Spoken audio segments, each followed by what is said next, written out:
Едната битка ја добивме пред 33 години. Станавме независна држава, но постојат уште битки кои Македонија мора да ги победи. Граѓаните оправдано се разочарани. Борбата на новите генерации е победа против криминалот и корупцијата, порача премиерот Христијан Мицкоски од Свечената академија по повод 8 септември, денот на кој во 1991 македонските граѓани на референдум одлучија да станеме независна држава. Како нација имаме пред себе две големи цели.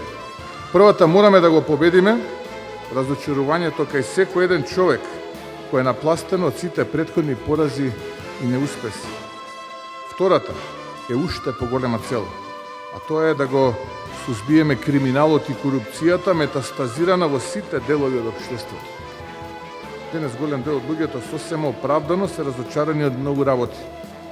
Таквото разочарување е плод на континуирано рушење на системот и газење на базичните принципи и отстапки кои се правени со децениите претходно.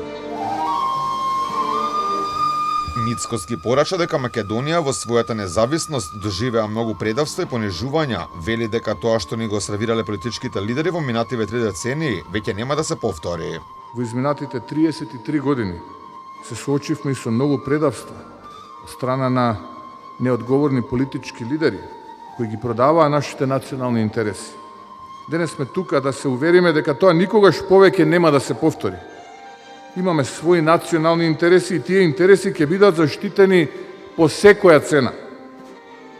Нема да бидеме монета за подкусурување на никој. Ќе се бориме за нашите интереси, за нашето достоинство и ве уверувам дека ќе успееме. Работите може да се променат. Премиерот уверува дека во Македонија може да биде подобро, потенцирајќи дека кај новата власт постои волја за такво нешто. Ве уверувам дека има надеж и ќе се борам до последниот атом да докажам дека сме поразлични од се досега и дека ги менуваме работите. Мицкоски соопшти 10 принципи со кои треба да се создаде заедништво и сплотеност на сите фактори и општествени чинители. Ја повика опозицијата наместо да биде приврзок и параван на криминални политичари, да созрее и да се реформира и заедно да седнат на маса со цел градење на македонска платформа за заедничко делување во иднина.